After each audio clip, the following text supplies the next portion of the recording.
I am woman, hear me roar. I know you want to hold on to the woman I was before.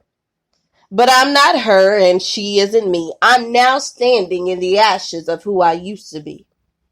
Loss on the left and heartbreak on the right. But God knew I was his soldier for the fight. Some don't want me to forget the mistakes already done, but God said for my sins, he gave his only son. So your gossip, opinions, and lack of support, I have learned to use that as motivation for improvement and not take it to heart. Don't be selfish to think that for you to go up, you must keep me down. Because my sister, we all deserve to wear a crown. Don't knock my hand when I reach out for you. I know many have done you wrong and now you only trust a few. I want to see you healed, delivered, and set free. I can't say I love my sister and watch her remain in captivity. You are a woman. Let them hear you roar. Because you are not the her you were before. That was Shaped Woman by myself, Everett Maxine. Hey y'all, it's her Friday with The Absence of Her. I am Everett Maxine, and I want to welcome you to like, follow, and most importantly, share. Hey, my listeners, we have a new Her Friday guest. Would you like to tell the listeners who you are and where you're from? Hello, yes. My name is Alexie Jones. I'm from Houston, Texas, born and raised. So one of the things you said when we met is your IG is fire. And yes, it is. You seem to always be living life and trying to do new things and gaining new experiences. Tell us a little bit about those. So, I'm personally a adventurous person. I like to try new things. I like to get out and see different things too. And I'm big on learning adversity and learning how and why and what makes people different and stuff like that. So, I'm partial daredevil. So, meaning I've been skydiving before. I've been Man, that's not awesome. so much. I want to do that. Yeah, skydiving is really a exhilarating experience. I don't know if I'll ever do it again, but I definitely, I'm open minded to doing it again. I didn't have like a bad experience. Okay. So stuff like that, I like to just learn and get to like spontaneous things. And if somebody be like, Lexi, you want to go here? I'm like, yes, let's do it. Well, you only live life once. Might as well try it. And that's like a part of my motto about who I am. It's some things I'm closed minded to, but most things I'm very open minded to doing, especially if I know it's like something I've probably already thought about like doing before or I'm interested in doing. So we met at Texas Southern during the educational courses. So I only know a little bit about you as an adult. What was your childhood as exciting as your adulthood, or what was that like? Childhood was very exciting. Of course, I feel like everybody, well, probably not everybody, there was some bittersweet moments. I grew up in a single mother home and experienced that type of lifestyle with, being taken care of with only one parent and having that parent to hold the load of 4 children and at the time 5. Wow, that's a lot. Overall, though, That's a lot.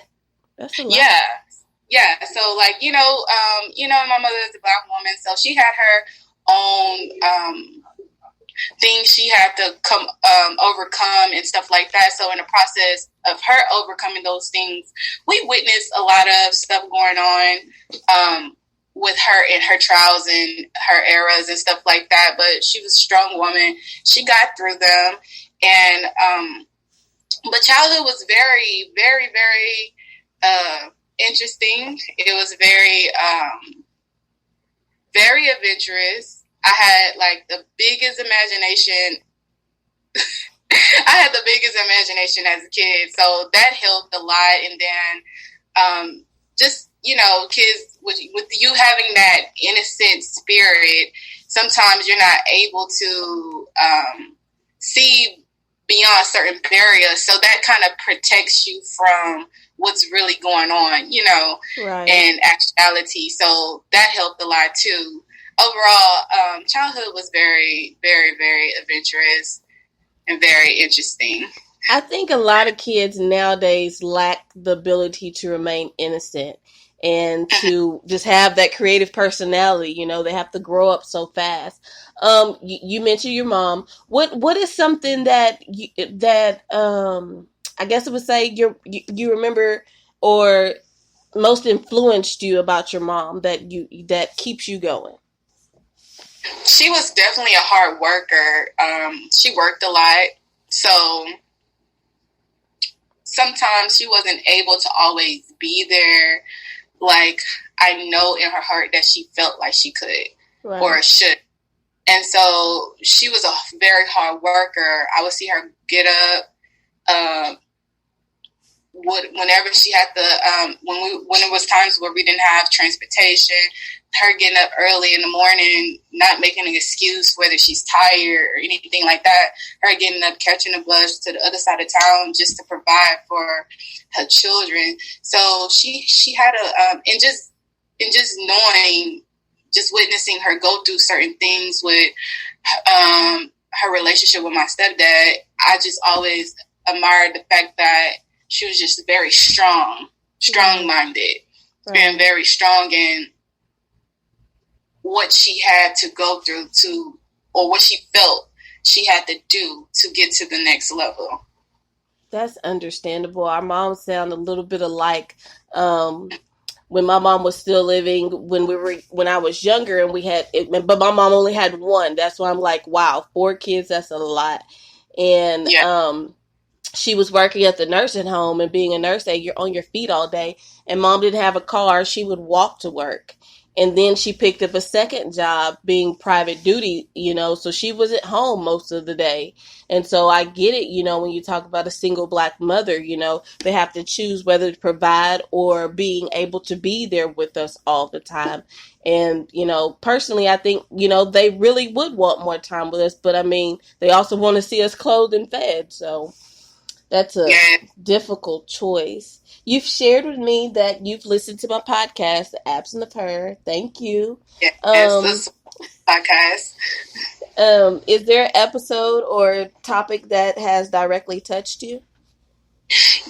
Honestly, I'm not even gonna lie. Like, the whole transitional points that you have within your podcast, as far as like maneuvering through episode to episode, it all gravitated towards me. Wow. I was like, man, this is different experiences, but similar experiences in one. Right. Of, like, how you went through certain things, and I seen myself and my mother, and my sister. I seen the Black woman, and her. What is it? What is the word I'm looking for? Your whole podcast basically stood out to me.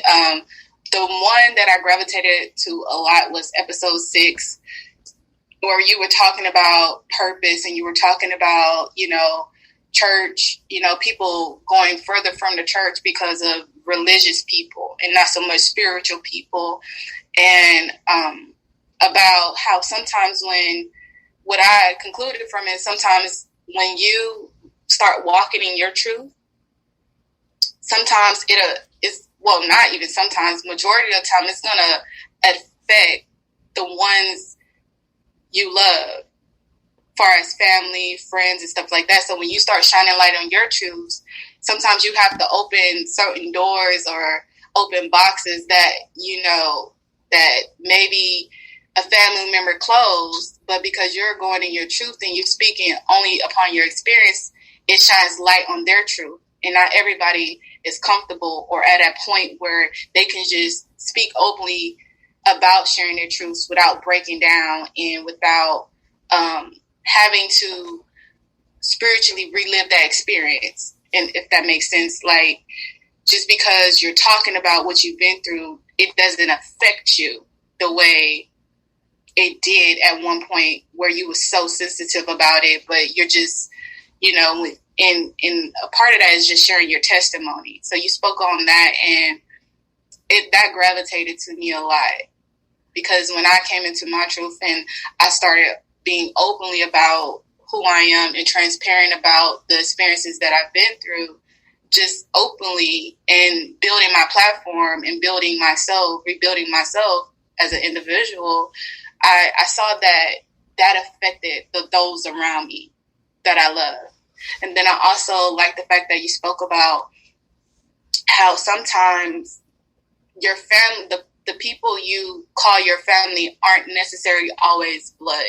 Right. You know, they're people who choose you, and you choose them, and they become close to you without having to be a brother, like by DNA or by blood. And then growing up a lot, we moved a lot. My mom, like I said, was a single parent. So, you know, when times got rough, sometimes we stayed in shelter. Sometimes we stayed with, a lot of times we stayed with family members. And so a lot of times I wasn't able, for sure, I know my older sister, but we weren't able to always just keep the same friends. Right. We had to adjust to the move. So when my mom was able to be at a stable period in our lives, those friends that I met became my family. Right. And that's how I looked at them. I looked at them like they were my family, that they were my loved ones. And with my oldest brother being in some trouble too, and our family, you know, isn't as in unity as, you know, we would like. You know, sometimes, you know, you have broken families. So like being from one of a broken family, sometimes the people for me, it was like my friends were my family. Right. And don't get me wrong, I met some of my cousins and stuff like that, but we don't have like a big family structure. So most of the time I spent a lot of time with my friends and with the people in the neighborhood. So that really gravitated to me, and I really felt that. Like I felt that in my spirit, felt that in my soul, like, man, wow. And I love the fact that you always go back to the word, but you don't do it in a way where it's religious. You do it in a very spiritual way, and you reiterate the correctness of the things that we go through. However, we have to be able to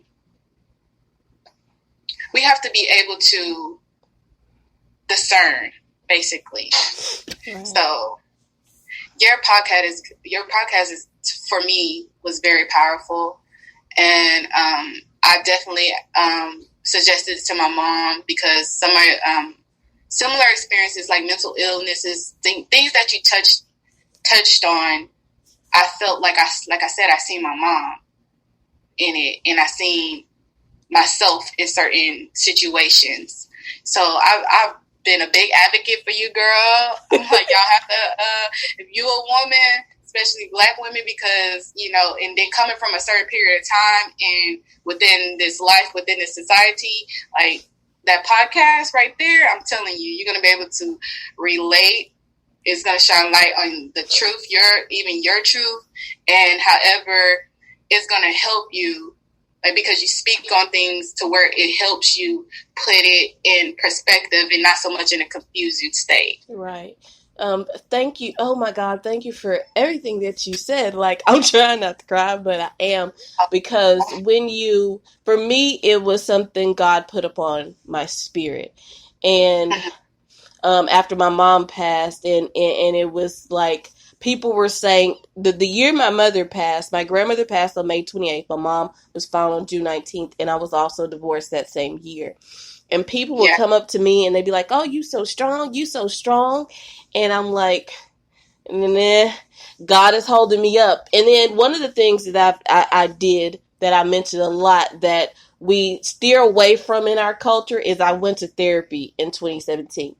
And it gave me a lot of clarity of how I see people that I have relationships with, friendships, associates, and that finding out the relationship with the mother is our foundation. So it makes me look at people like, I'm pretty sure you have some friends, you'd be like, why they like that? But if you really know them and you look at their relationship with like their mother or what that foundation was like, or you could go back generations and see what some things are like, then you're like, okay, it makes a little bit more sense now. And I thank God for using me to and allowing me to have the courage to be vulnerable, because everybody can't put their stuff out there. And I knew once I did, there's no going back. Like, I'm sharing stuff family didn't even know. And and friends. So it's difficult at times. I won't say it's not, but I know that there's somebody that needs to hear that. I know that there are people in our culture that are not going to go sit in a therapist chair and let somebody, deal with their issues. But I know as a culture, we need to progress in being mentally healthy, being emotionally healthy, and dealing with our issues. Because if we don't deal with our issues, and Black women are some of the most intelligent women, and I'm just so proud to be a Black woman, especially right now. And I feel like we need a voice. We need a voice. And the podcast is just like, hey sis, I know you've been there, I've been there. And if you can't voice you've been there, I'm using my voice because I want to see us heal. I want to see us be great. I want us to see wear our crowns and not people label us as the angry Black woman. Yes. So what is a quality about yourself that people overlook? I thought about that question long and hard. I was like, what do I feel? Because it's like I had to go outside of myself, in a sense, and be like, okay, well, my experiences with people, and think about certain things or certain talents and qualities that I do possess that I don't promote, though I know God blessed me with. Let me see. I feel like sometimes people overlook the fact that I really genuinely want to help them heal. And I have to step outside of myself, because I'm like, it's certain things that I had within myself that I know I needed to heal, but I will automatically sympathize. I'm so quick to sympathize with people and just want to help them get better or help them be a better person. And that was another thing in your podcast. You was like, you had said, dang, it just went over my head. But you had said, I want to say it was the same episode. It might have been a different episode. But I know you spoke about relationships being equally yoked. And you spoke about things, how we need to go in ourselves and fix ourselves first before we try to go out and help somebody else. So your cup has to be full before you can pour to somebody else, if you even have extra to pour into somebody else. Right, because if you're not, I don't want to cut you off, but if you're not whole, how can you help somebody else heal? Because you're going to tell them how to heal from your place of brokenness, not from your place of healing. You know what I'm saying? Yeah. That's like a woman saying that a married woman saying, well, my man cheated, I went and got a man too. So you just go get you a side piece. She's talking from brokenness. But a healed woman would say, my husband cheated, he betrayed me, but because he wasn't following God, I still followed God and prayed for our marriage. Yeah. So. Yes. And also, I was thinking far as the things that I do, I feel like at one point people overlook that I do photography and I do it very well. And I actually started when I was in the 4th grade. It was a program. I went to E.A. Jones Elementary. There was a program they had for low-income families. And at the time, we as a family were going through a lot of things. And my mom saw that, therapy would help. And so the school provided a program that allowed your families, broken home families, to go get therapy. So our therapist her name was Miss Alice, and she had put us in photography. They had this, you could choose what type of creative thing you want to do. And so me and my brother, we both ended up in the photography little program. And so I have been doing that for years. And over time, that has just been my outlet to channel anything that I was going through. It had been an outlet for me. And so I kind of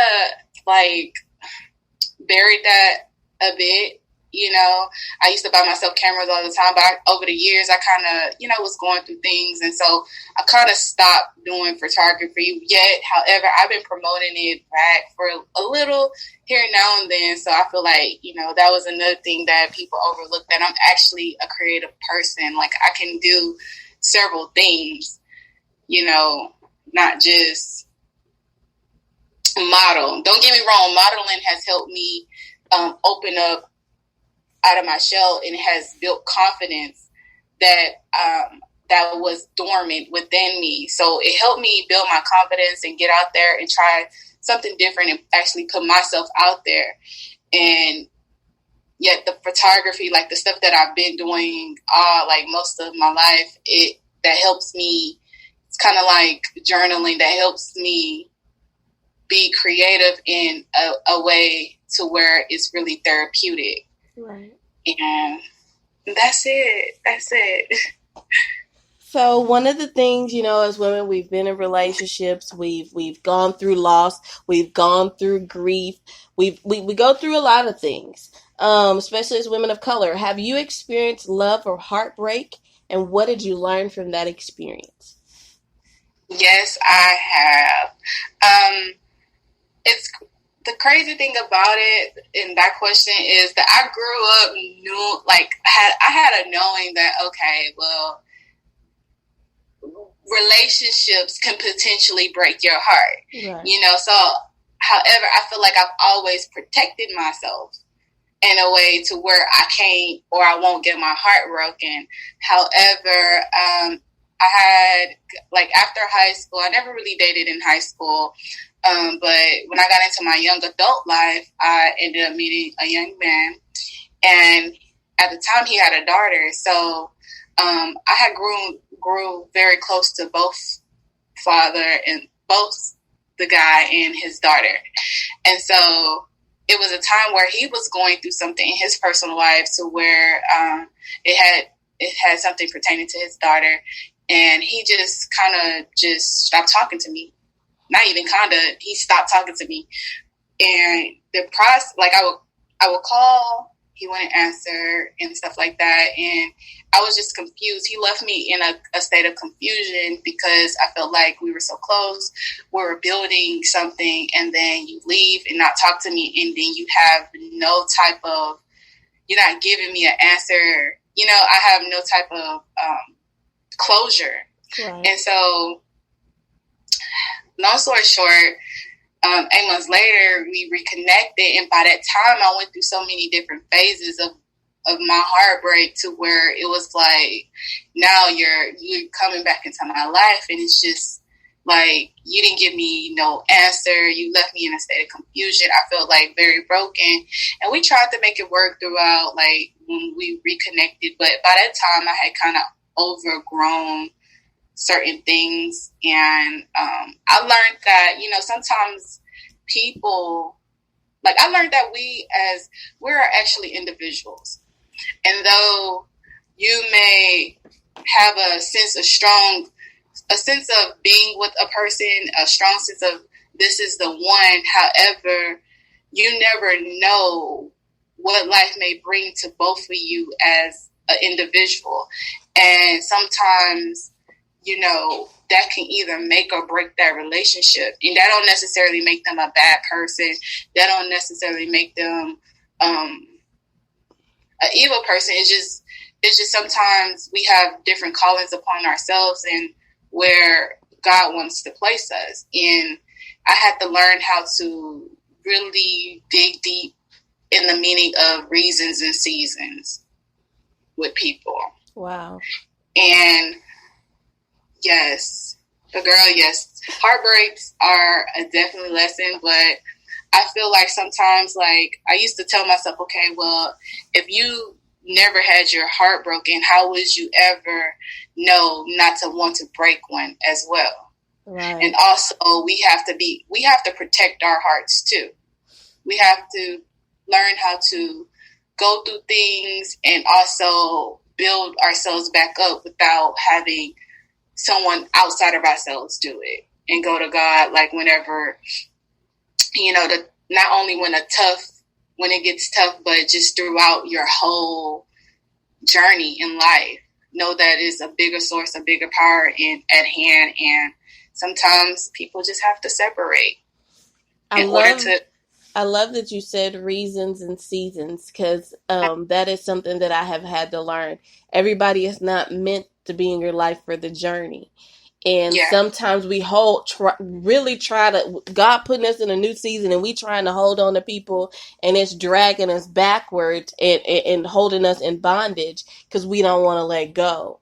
And I like that you mentioned that. Mm-hmm. So how old are you?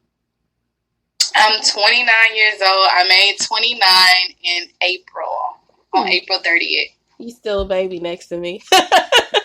Wow. So I mean, you're a young woman. How do you feel about there's quite a few things out there right now. How do you feel as a woman of color in today's climate? Because we got, not my favorite, the WAP song, but I'm pretty sure your generation loved it. Then we got VP Harris, and it's just, we got, so many things. I mean, it's a number of things. And then you got Breonna Taylor. They're still, asking for justice for her. So how do you feel as a woman of color right now? Oh, that just gave me goosebumps. Sometimes I feel a sense of a disconnection, and then, because it's like a part, like you said, like the WAP song, a lot of people are not just happy about it. A lot of people from all different backgrounds have voiced their opinions, and as a Black woman in our culture being very heavily influenced and surrounded by hip hop and rap and stuff like that, and just music in general, I'm conflicted. In a sense, I'm conflicted because women have been suppressed or oppressed so much, like especially Black women. It's like we have been at the bottom of everything and everyone, and what I mean that is like even our own men, right? In a sense, especially we coming out of like years back where women didn't have no rights, like even white women didn't have a voice. However, they were in a position. They weren't in a position of just, okay, well, enslavement, we didn't have a voice. We were enslaved. We didn't have no type of value. However, we were the ones holding everyone together, our men, our children, and we suffer so much trauma. And that goes in it. People don't, like we spoke earlier about how it lingers within our DNA, and it lingers and it passes on from generation to generation. But that's another story in itself. That's another story in itself. But I feel torn because I kind of like the WAP song. However, I do see why it is very disliked. It's very provocative. It puts us out there again as just sexualized. Right. Versus where it was a time where rap was very conscious and everybody was on the consciousness where it was like, you know, Black power, hold yourself of high esteem. We had Lauryn Hill, we have Ciroc the MC, whereas people were Black women who do rap. However, they're not mainstream, and only certain, if you're on that type of vibe or you have that type of awareness, you will only gravitate to that. Versus like majority of the people who, especially even the ones younger than me, after my generation, who just gravitates to the world and worldly things, how they just really don't have a different perspective or have that high esteem of their culture, right? And what we've been through as a people and how far we actually came. And so I be kind of conflicted because, you know, I am still young and I still, you know, have those influences where it's like, okay, yeah. But then a part of me too, you know, I grew up with my grandmother as well. So I'm conflicted. And then my mother is an older mom. I didn't have like a young mom. So it was just like, okay, it's like, I know better. You know better. You've been taught a certain way. However, the culture, like, you know, do it for the gram is like this. Now I get it because, you know, because it's a lit song right now. If I'm playing the radio, here come the beat. And then I'd be like, oh, that's the WAP song again. Now, the beat is in my head, but my spiritual self is like, how many people gonna make a baby off this song? Yeah. But I mean, I get it. But, you know, my take on it is music is so influential. And like you say, the generations behind us, like, I remember going into the unemployment office and people half dressed because they don't know how to dress for a job interview because they see all of this. And, you know, somebody might say it's just a song, but there are people that look at these women as actual role models, unfortunately, when they shouldn't idolize them, but they do. And everybody's like, well, sex sells, men do it. But it's like, try not to compare us to men. Cause I even had a Facebook, friend say, well, Trump talks about grabbing women by the private. So we gonna say we like Trump now. Like, that's crazy. But, it's just like, I feel like these women are, you know, talented and they could come with some great lyrics. But yes, sex sells. They probably gonna make millions off the song. Probably already have, you know. But it's just, I just wanted to know your take on that because, hey, I get it. Like the beat be jamming, but I get it too. That's why I'm like, I be conflicted because it's just like, you know, people, like you said, people do idolize them. People idolize celebrities. People idolize things. And it's just like some people are big followers. You know, every once in a while you meet a person who stands out and just follow their own mind and have their, you know, own individual mind to where they're not being a follower and they actually being a leader. So it's like, for me, I just be torn. A part of me be like, when I'm turning up, because if you know me, you know I like to go out, have a good time. Yeah. So I be like, word girl, throw it back. Throw it back. And then a part of me sometimes in certain settings when I'm very just really observing what's going on, I'm like, yo, it's not as fun as sometimes we may convince ourselves to be, because people, especially men, will come at you in a certain type of way and you just like, yo, why you coming at me like that? That's not, you know, that's not who you are. However, the presentation of what you're putting out there, it can draw the wrong people. Now, you do have some men who do understand the difference of the dynamics to where, oh, they just out having fun. It's, you know, and then you have the other men who just like look at you like a sexualized toy or something, and it's very disturbing. So that's why a lot of times I be conflicted.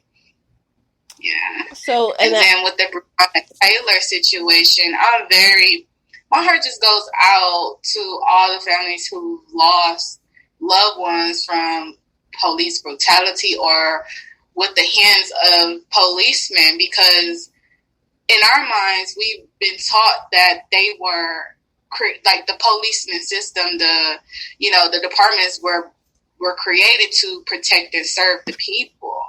But the more and more I've done my research on certain things, and the more and more all these hundreds of thousands of cases that has been coming out lately and just over the years, I feel like we really, really, really have to educate ourselves on legal rights and legal documents and legal things and who we are as a people. Absolutely. A lot of times we're dealing with officers, we're dealing with policemen, but we're very ignorant about our rights. We're ignorant about how they should be conducting themselves, or what they were out set, like what we're created to do. And so but with the police officers who just run into people's houses and shoot people out of some confusing state, or they thought it was their house, or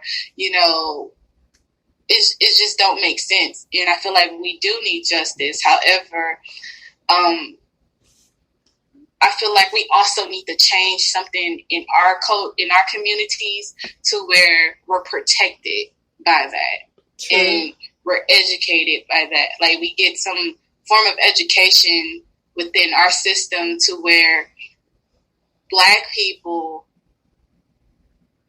can know or can get justice without having to protest and post Instagram stuff, because sometimes I feel like it's not helping because we don't see no results. Well, I also agree with you about educating ourselves. I started reading the new Jim Crow after I watched the 13th Amendment on Netflix. And I will admit, I am one of those Black people that have not, looked into laws and things like that. I tried to shut it out. And, after George Floyd, I'm like, hey, you're a Black American in society. You really need to look at these things. And I find we'll look at an Instagram video, we'll read a status, we'll read a headline, but we won't even read the article. And then when something happens, we're like, wow. And we shouldn't be shocked if we're educating ourselves. Facts.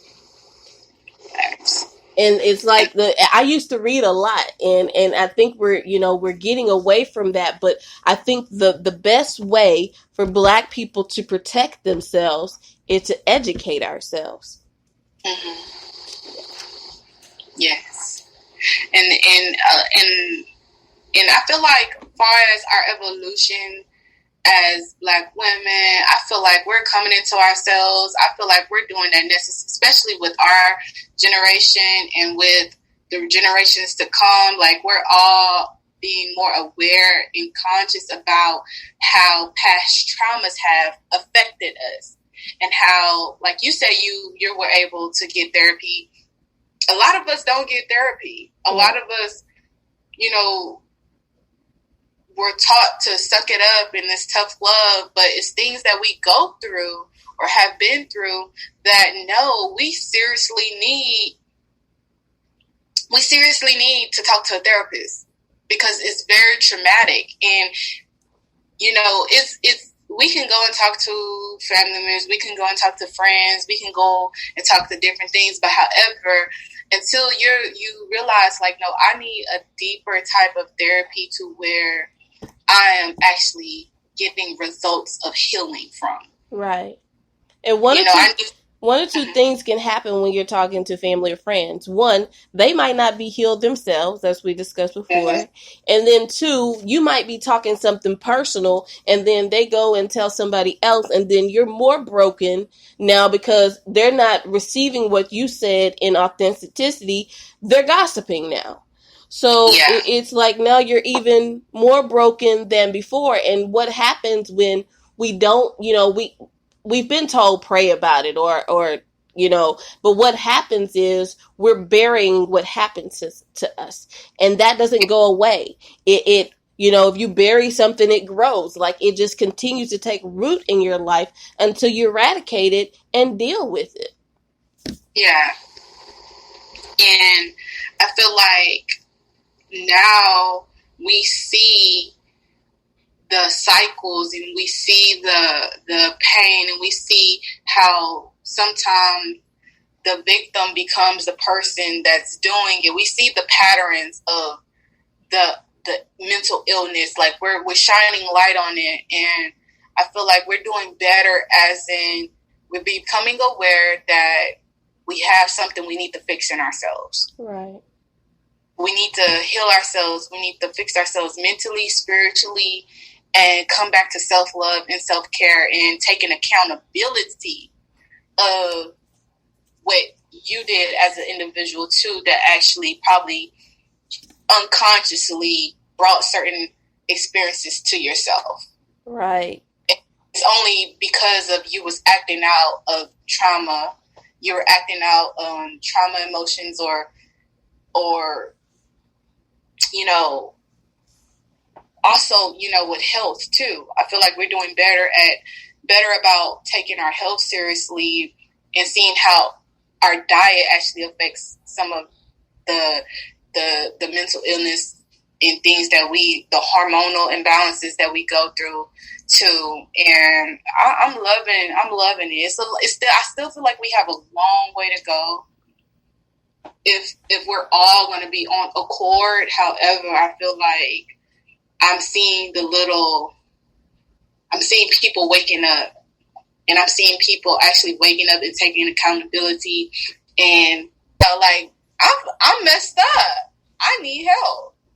Right. Like, it's not that, oh no, I'm kind of messed up myself. It's not just that person. It's me too.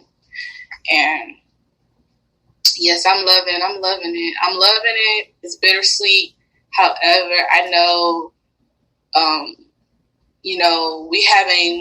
we're being seen more too, not only for our assets, our bodies. We're seeing more so in, like, politics and different like that, how all those female judges, Black women, were selected within office. And with the Kamala Harris situation, I've been hearing about her over the years. I'm not big in politics. Please don't judge me. Oh, I'm not either. I'm not big in politics, but I had a coworker who was asking me, who brought the conversation up, and she was like, Kamala Harris and blah blah blah, and she was like, she asked me, was I'm voting, and I was like, I don't know, and she really she was an older woman, so she really looked at me like, what do you mean you don't know? And she was like, are you gonna vote for Donald Trump? And I was like, I don't know. And she was like, you seriously will vote for him? I'm like, I don't know, because it's so much going on in this moment, not outside of the pandemic, within politics and within just in general. So I'm just like, I need to do more research. I need to take that time out to do more research. Now, once I do it and I make a decision, then yes, I'm going to choose who I'm going to vote for. But I'm not one of those ones that's just going to be like, oh yeah, because it's Kamala Harris and she's a Black woman, like, go vote for her. Like, I need to know why. I need to feel my vote being purposeful. I want to say, yes, I voted for her because of this and this and that. I don't know yet. I get it. I truly get it, because a lot of people voted for President Obama because he was Black. That wasn't why I voted for him. He actually had my interest, and I had voted before. I think that the year that I think Al Gore ran against Bush or whatever. Like I said, I'm not big on politics. I fought myself. That's why I'm saying we need to, as a race, start educating ourselves more, because a lot of these people are in office because we just be like, oh, whatever, it'll be what it be. And now that it's getting crazy, now we're like, oh, wow, hey, I need to do something about this. Now, just because you say I need to take the time and do my research does not mean that you're a Trump supporter. And I think that's why, but right now it's so many people want him out of office. It's just like, either you vote him out of office or you're his supporter. And that's not necessarily factual. Yes. I don't know that much about her. I heard her name when they had the I think the Democratic debate at the university. Mm-hmm. So, you know, I mean, she's giving him his but I also know by listening to the radio show host that he was pressured to pick a black woman or a minority woman as his VP because, you know, black people at this time want to have a voice. So I'm conflicted because it's like Joe's 77 and was his pick authentic, or did he do this to get the momentum going and get the vote to be in office? I mean, I totally get. I don't fault you for not being big on politics. I think that's something our generation has fallen off with. My grandmother that passed in 2018, she was 95. And till I think up into her 90s, she was going to the polls and working at the polls. Oh, wow. Yeah, she believed in voting. And after she passed, I started looking at history of how many things did not exist in her lifetime. Because when she left this earth, she was still in her right mind. But how many things she didn't have in her lifetime. And so I understand, you know, her, because she called me one time because our town is small and was like, I see you ain't came up here to vote yet. and I get the pressure from the generations before us saying, hey, you're not going to vote. How dare you say I got to think about whether I'm going to vote? Like, we didn't have this right. Like, you need to get out there and vote. I get the pressure. You know, I get that they really went through some things to get these rights and these privileges that we have today with ease. Like, we walk into the store, we sit at a restaurant, we don't have to worry about no segregation or anything like that, you know? Yeah. So, I mean, I get it, but I also get you saying, hey, I'm not up on the politics, you know? Do your research. And I feel like sometimes they did things they promised, of course, our black, they promised us certain things that they never gave us. And I feel like they only said certain things or, you know, to just pacify, like just to make us be quiet, you know, just to make us, just to, you know, to comfort it for that moment. And then eventually it's going to blow over. And then eventually something else is going to catch everybody's attention to where they won't even be thinking about, oh yeah, my 40 acres and a mule, or, you know, we're going to quote unquote, let them vote. Right. And, you know, and even though we vote, we still sometimes don't even get the changes that we need, you know. And I feel like a lot of times politics, you know, politicians, you know, only promise these things, false promises, to where they can get the vote. You know, we have to really pay attention to what's, you know, we're not, and again, we're not, a lot of us is just, we going through, we live in our lives. You know what I'm saying? We take in life as it comes to us. So sometimes, you know, some people probably don't have the time to go do research, or some people don't have the energy to go do it, or the care to do it. Yet all these things that we fail to not do affects us, you know, irrelevantly. It affects us some way, somehow. If you're not trying to be a part of the solution, you're going to, quote unquote, kind of be a part of the problem. Right. Because all it takes is for you at this day and age is the click of a button. Because a search engine can pop up stuff, but some people don't have the interest because they feel like it doesn't affect them. Some people don't have the energy. You know, everybody, you know, have their own reasons, and I don't want to say excuses, but their own personal reasons of why. And I just feel like it's certain stuff that we get told that, hey, I'm going to change this for you. I need your vote. And then they get our vote and then nothing changes. True. And I feel like the younger generation see that. They're more vocal. They're more uncensored. They're more like, oh, I'm about to go mess some stuff up. You know, they're more like, hey, let's go. They're more active and more like, I'm gonna just post whatever. I'm not gonna think about what results may come or what backlash may come with it. And they're okay with saying, I'm not voting. I don't care. I don't like politics. They're not looked. And No, they do get judged for that. I take that back because I hear all the time like we're the lost generation. Actually, y'all, I don't consider. I used to say when they'd say Generation Y, I would just be making jokes like, "Why did they do that?" Generation Y, did they do that? But I really find hope in the generation behind me because, like you said, they're very vocal. They don't mind being active. They're not trying to bow down to an employer and say, "Hey, to keep my job, I got to be quiet." They want to be heard. And although you have those that party or turn up or whatever and don't care to know what's going on, you have thousands that are educating themselves and know their rights and know what should be done and know what they need to do for politics wise and aren't going to hush until those things line up for them. Yeah. So I think, there's some hope in this generation.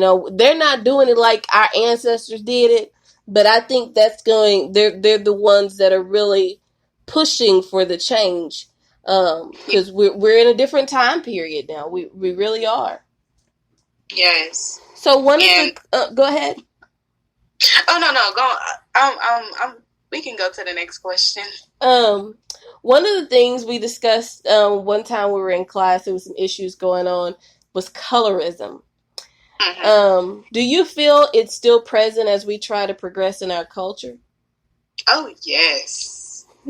Yes. I feel like it's probably not. I feel like we shine light on it, so it's not as, like, discriminated, like used in a discriminative way. But colorism, I feel like, still exists because it's still people who are alive and well, who were raised on it, and, I feel like if depending on who's teaching who and that person, what they're intaking or what they're learning and whether they're choosing for themselves to look at, to have a certain perspective to where, okay, well, I look like this, my hair is like this, my nose is like this, my skin color is like this, I'm better, whether they decide to put themselves on the pedestal or not, or just to, depending on their experience too. Right. Because it's people who have admitted that, yes, because I'm light-skinned, I get certain privileges, or because I look physically attractive, that I can get away with certain things, and I feel like it's also about people stepping outside of a form of ignorance that shapes a perspective or shapes a reality, because it's a lot of beautiful Black and brown people of all shades. However, depending on the dynamics of the home, depending on the dynamics of the experience in which you have in society, I feel like it does shape the way you view yourself, the way you view others, and outside of character and morals, but just physically, just judging the book by its cover because they look a certain way. I feel like colorism is still alive and well. I feel like we've came, though. We in that point where we acknowledging it, we're still making jokes about it, or I still see heated Twitter arguments about it.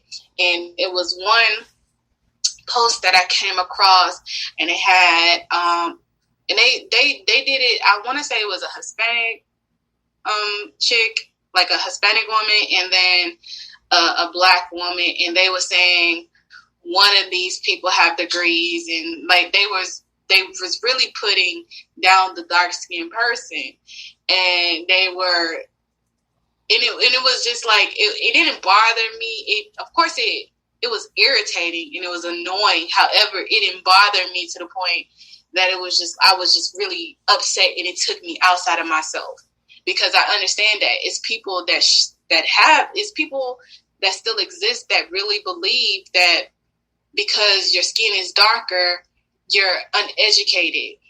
That once you open your mouth, some ignorant is going to come out. And that's far beyond the truth. Do we have people still in the hood, still in broken communities? Yes. However, that doesn't mean that those people who do come out are always, everyone is going to be a product of their environment. Right. People come out very, very educated, very well spoken. It's not that they're trying to talk white. No, they're using proper English or, you know, and it's not that they're talking with proper English that they think they're better than you either. Because I had that before. And I have experienced colorism growing up to where it was like, you know, I had my light skinned friends and stuff like that. And I want to say around middle school, it was a time where light skin was like the ideal boyfriend or girlfriend. Mm. So it was like, if you had a light skinned dude, you was popping. Oh, wow. Light chick, y'all were popping. You know, you was popping. Like, oh, you date such and such. Oh, he light skinned. You know, that was I suffered from it. At first, it was like, at one point, I went through that phase too, because that's what was presented to me. That's what was presented to everybody around me. Even when I was being affected by it, as far as like, you know, dudes thinking, you know, my light-skinned friends was better. Like, they would rather date them in public, but try to talk to me on the low. I subconsciously was doing the same thing too, because it was like, oh yeah, I got me a light skin, or he light skin, he just fine. And that was far beyond the case. And it wasn't until I got to 8th grade where I started seeing things differently, because I started having different experiences with other people outside of, you know, the people who I was surrounded by. Right. You know, and it opened my eyes to like, hey, like, oh, she's very gorgeous, or he's very handsome to be dark, or he's, you know, to be dark though. And that's another thing, you know, we'll hear terms like people who, I don't know, all dark-skinned people or people who are very melanated have not been through the same things either. I'm only speaking from my experience. However, I remember it was times where it was like, oh, you're very pretty for a dark-skinned girl. And a lot of dark-skinned melanated individuals would tell, like, as far as females have had that same experiences, and will tell you, like, man, I'm pretty, but for a dark skin, you know, and it does something to you versus someone who gets a compliment like, oh, she's so fine, she's pretty, she's beautiful, without not saying, oh, for a light skin though. Right. Or for a Hispanic, or for an Indian, or for a white girl, you know? And I don't even think people even realize the stuff that comes out of their mouth. I didn't realize how... I remember back when I dated a guy, and I think he follows Farrakhan, the Muslim faith, and he had, you remember the Ebony magazines? I don't know if they were around when you were a kid. Well, he had pictures of women from those magazines, and I'd be like, why you got them ugly women up on the wall? And he was like, you never call black queens ugly. And I didn't even understand it then. This was when I was in high school. And now here we are, and stuff that I used to laugh about on social media, like they, you know, this woman, they put her without makeup and then put her with makeup, and she's a black woman. Normally when I'd be like, oh, she ugly. Now I'm like, that's not okay. Because even she is a beautiful woman, and we gotta quit, because they don't have the features that we feel are beautiful. We gotta quit, you know, downplaying people and saying, hey, she ugly, or she aight. That's not okay. Like, people have feelings. Facts.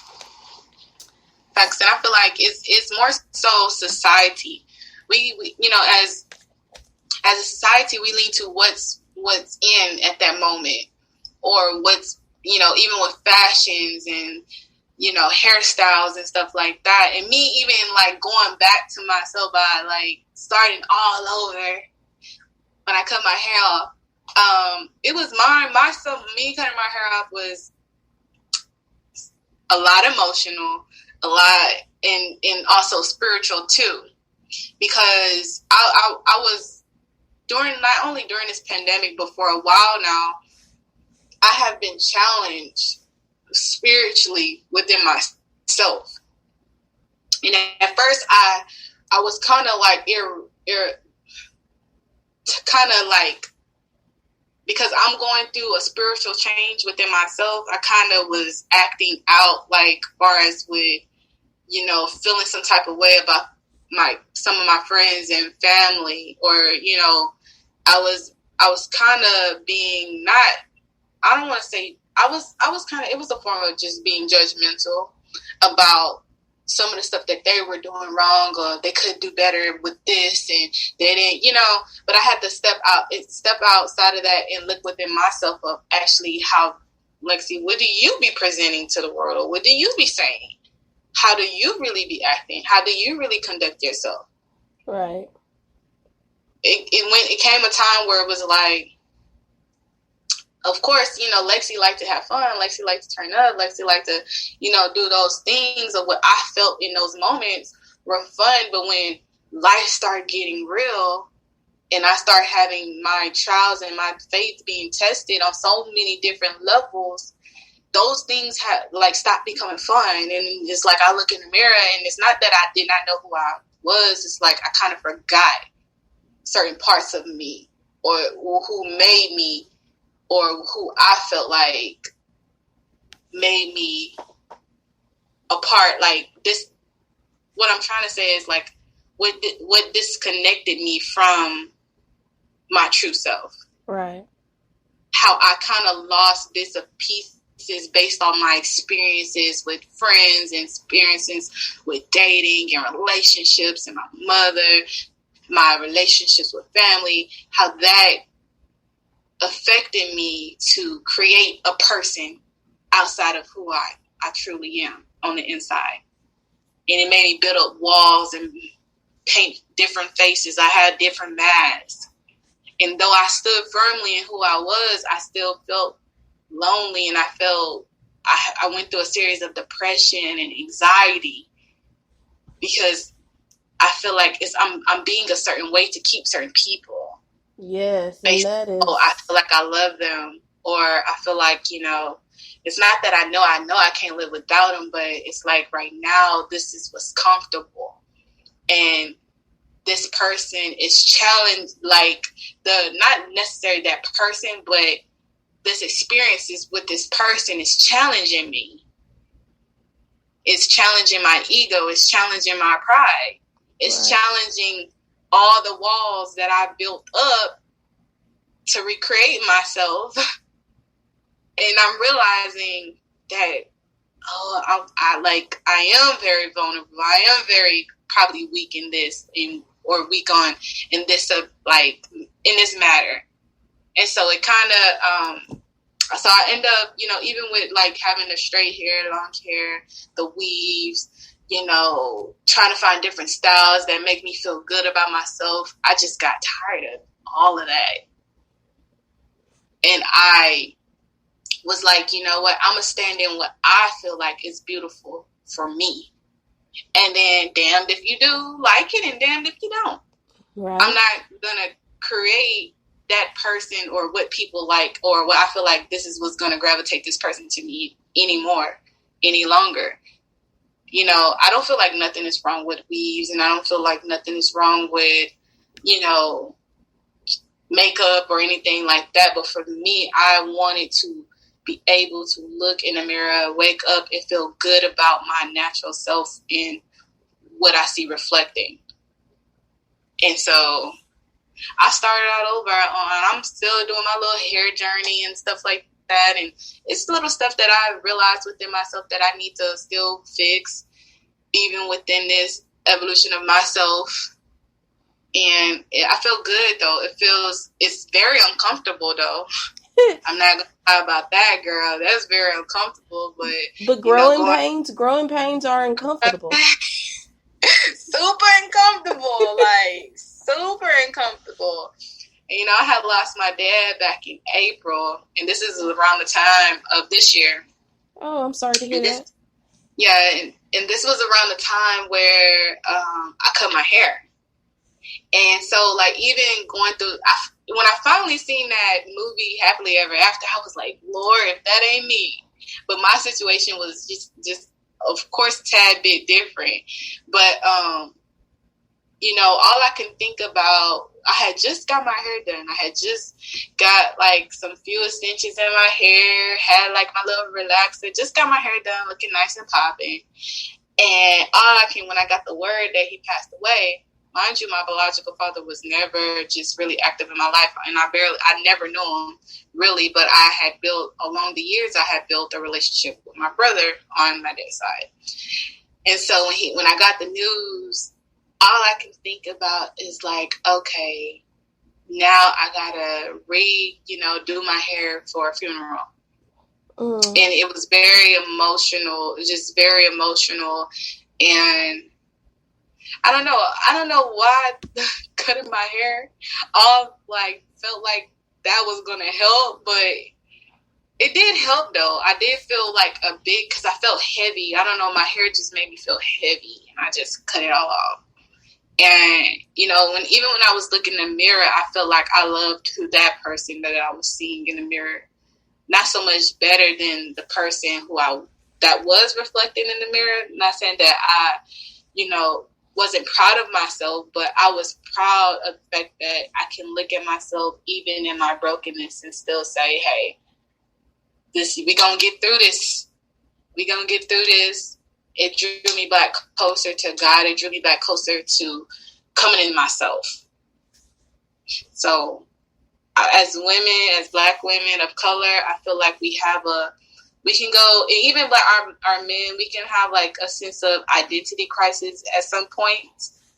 And, what the world painted to us was beautiful, was not beautiful, what color skin you have to be in order to be the it girl or that guy, our dark skins versus light skins. I feel like, it's what you define as beautiful. And if you can't look in the mirror and just be like, hey, forget what everybody else is saying. This is me. Stand in who you are. Respect who you are.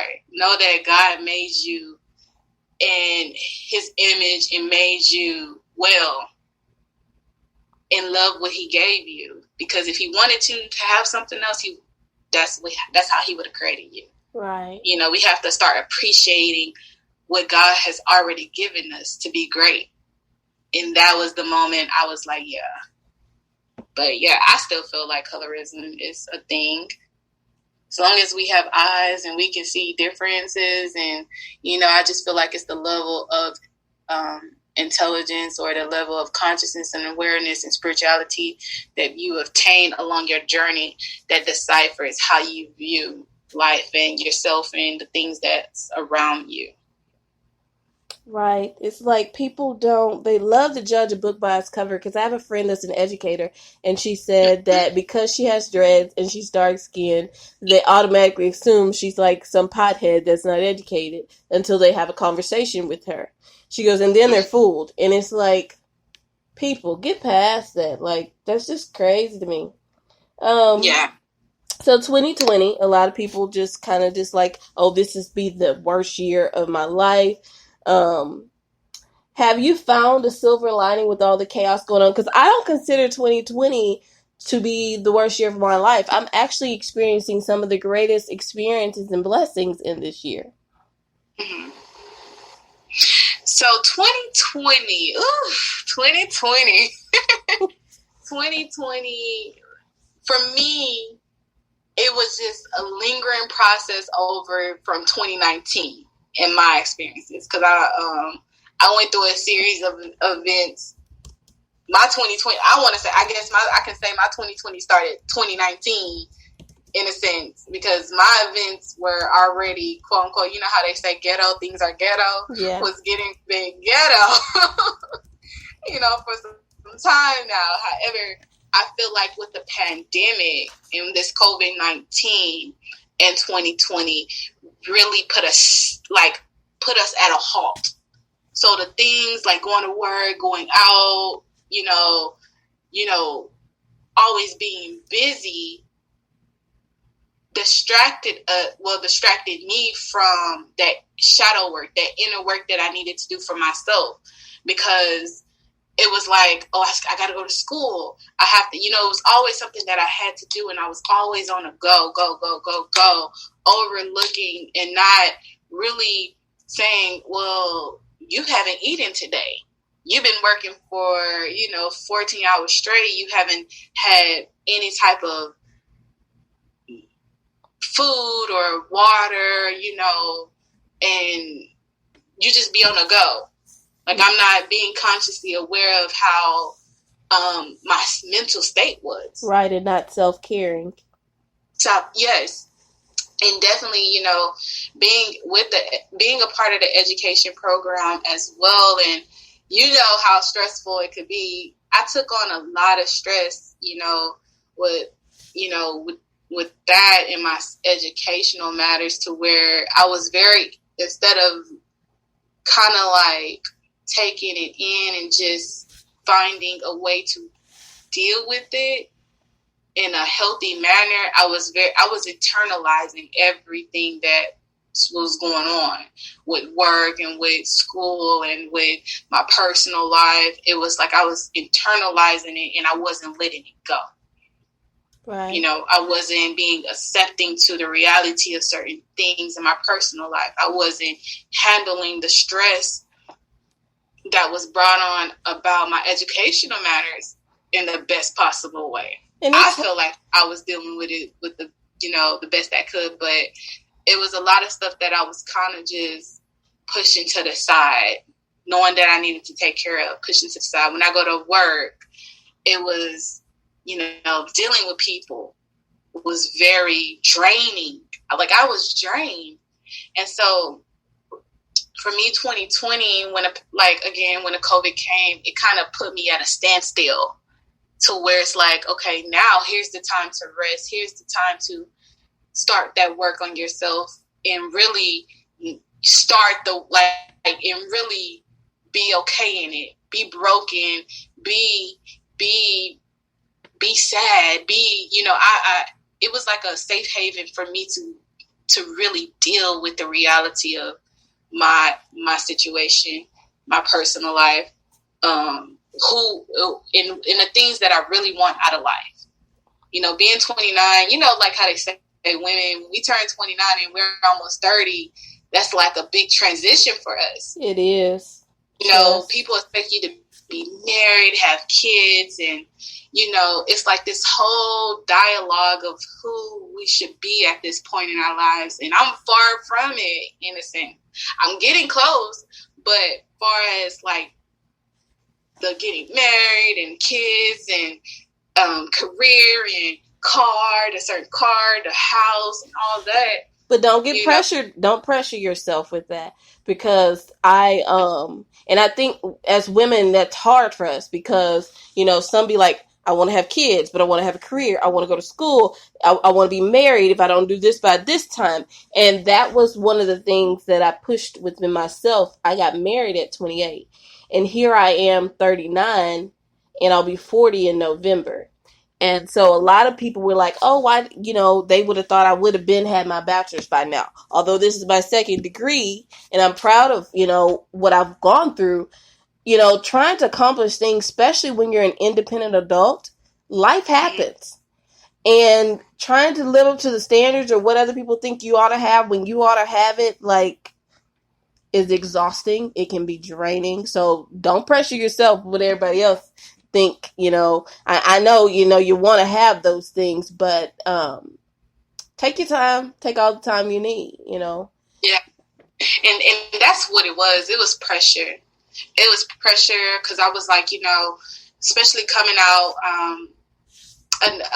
not the first little heartbreak relationship, but coming out a second relationship, to where it was like I was building a life around this relationship, possibly marriage and all this stuff. And then I had to like move back home and going through a lot of transitions because we broke up and we just starting over in a sense. Though I was in school, I still felt the pressure of having to be able to get out here in the real world, and be able to take care of myself without a man, without, my parents and without, having to ask someone for anything, because sometimes it can be hard for me to ask people for help. It was a time where it was like I was so used to people asking me for help. It was like, I'm the one that people depend on. So it's like, you cannot just not be dependable because I'm so used to doing it. But the pressure of just being in that career and in a certain type of status at a certain age, it was very heavily on me, and it weighed it down. I feel like that was another reason why all these different experiences started to affect me, and I started to internalize it.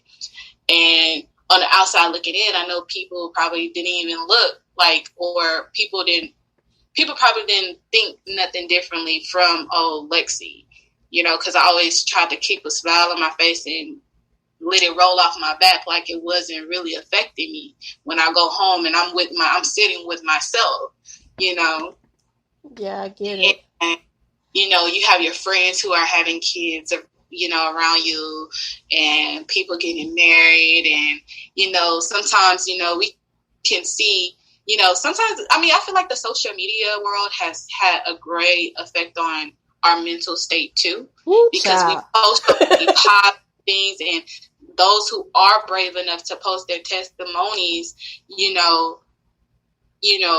kind of help a bit with always seeing everybody posting what's good that's going on in their lives, or it's always something like, dang, this person never struggled, this person never did. Or we all get a preconceived notion of who we think people are based off, their posts.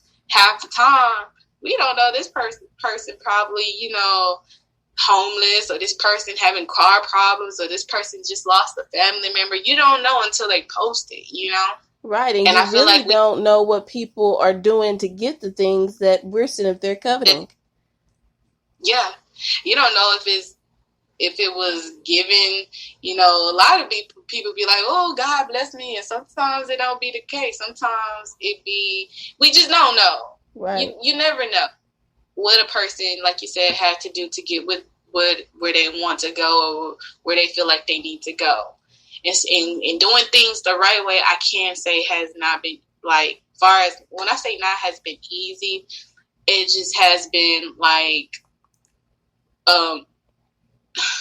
what can I say? It has been tough,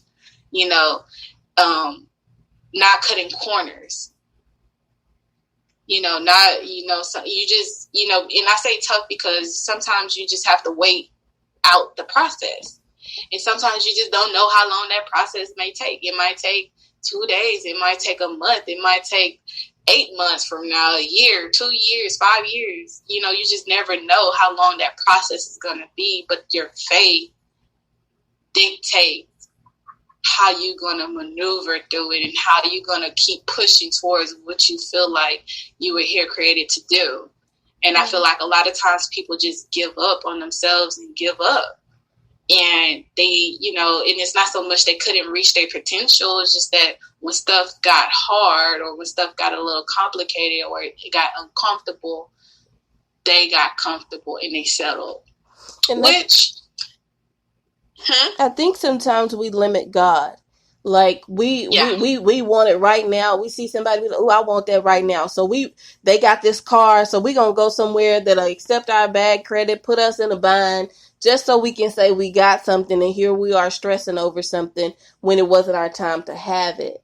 And, you talking about the relationship, I can truly relate. While I was married, I wanted 6 children with my husband then.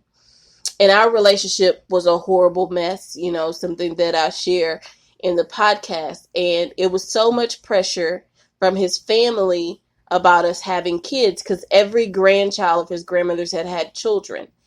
And so, and then a lot of pressures on the woman. We didn't have any children from that relationship, and I thank God. But it took me through a lot of things, because, I was like, God, I want kids, and I'm not conceiving. Like, it was heartbreaking at that time, but I consider it a blessing now.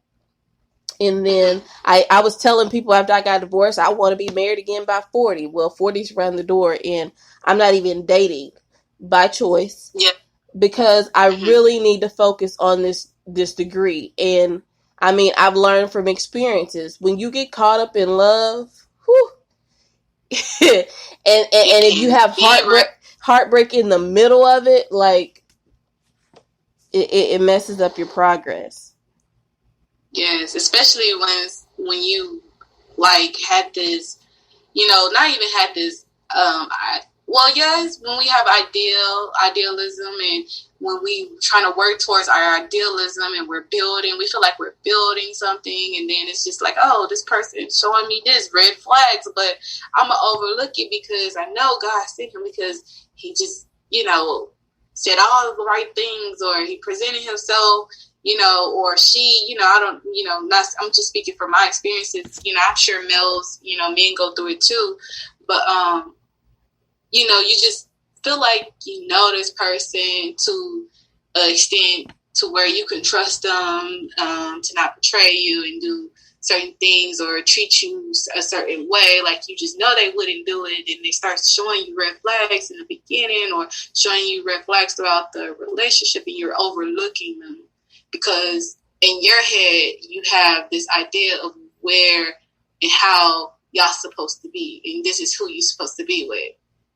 And I feel like, and someone had recommended me a book called The Alchemist, and I started off at the book and I set it down. And so when I was talking to a friend of mine, she was like, no, you have to read it through, because in the beginning it's going to be a little, dragging, but however, it makes, like, the beginning is necessary, because once you start getting closer to the mid and climate of the book and ending of the book, it talks about people who are on the path, and they start creating this path, and then when distractions come their way, or roadblocks come in their path, they settle. Right. It's like, in this moment I settled, even though probably like a tornado was outside, and I just lost sight on where I wanted to be and where I was headed, and I had this setback, and I kind of got comfortable, or I kind of settled, even though deep down inside my spirit was like red flags in the beginning and this and that. Right. And I feel like sometimes, as people, we can get complacent. I'm not saying that's for everybody. However, life happens, and sometimes, we kind of set what we want aside, or what we feel like, our dreams or whatever, start that business or start that podcast or write that book, we can get, I said distracted, get complacent. For the most part, it's complacency. Right. And we can settle. And settling, I feel like that's a thing too. Settling, then when we look back and we kind of analyze certain situations or past situations where we're like, man, if I would have just left them at this time, or if I would have stopped talking to these people, if I would just never went out that night, or if I would have just got this done, I wouldn't be in this predicament now. And sometimes in a lot of things, people, instead of just analyzing it and learning from it, people dwell on it. They dwell on the past. They dwell on whose fault it is. And you be the victim. You can choose to be the victim, or you can choose to move forward. However, what it takes. And I feel like sometimes we have to learn how to go through things and let it go and not dwell on it. Right. Like, learn what we need to learn in that moment, see what it's teaching us, and feel what we must. Go through the process, but don't dwell. And also be accountable for your part in it. Yeah.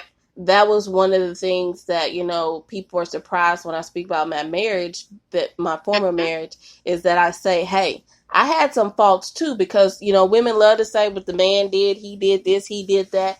And it's not always the case. And like, if you can own your stuff, you can move forward and say, hey, this is where I messed up and I can move forward. If you don't own your stuff, you're going to forever have an issue with that person and steady blaming them and stuck on blaming them and who's at fault and, oh, these people ruined my life. When we have to look at self and say, hey, how did I take part in that?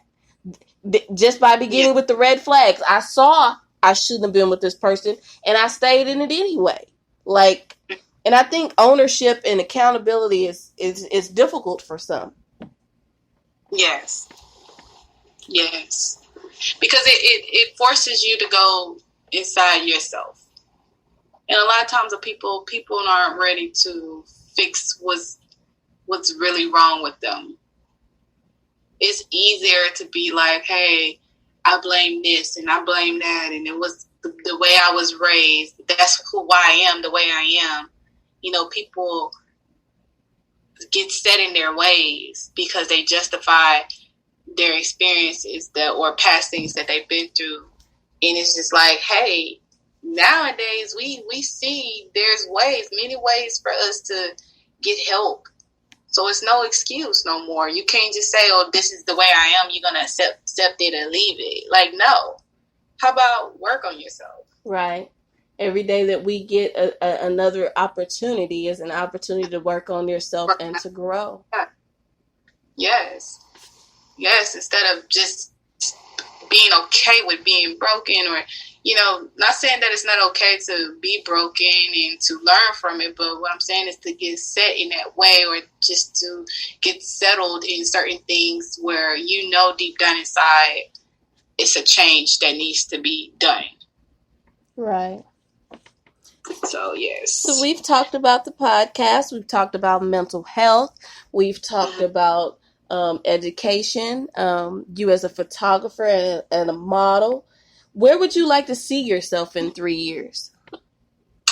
3 years, I would like to see myself doing exactly the things that I love to do, and being able to put all those good qualities as far as like my modeling, as far as my photography, as far as working with children, because I still see myself working with children. I would like to also see myself motivational speaking.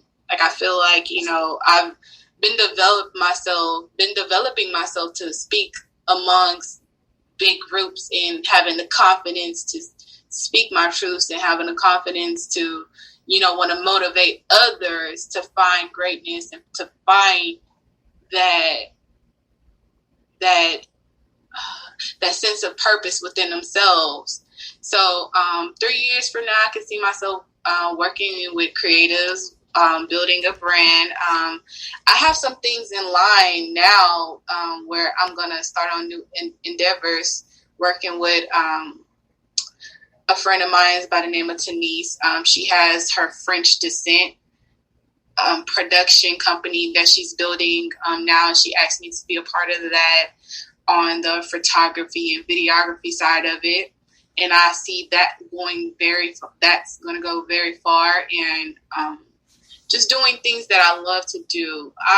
With this whole pandemic stuff too that's been going on, it helped me realize, like, okay, well, I still want to do education.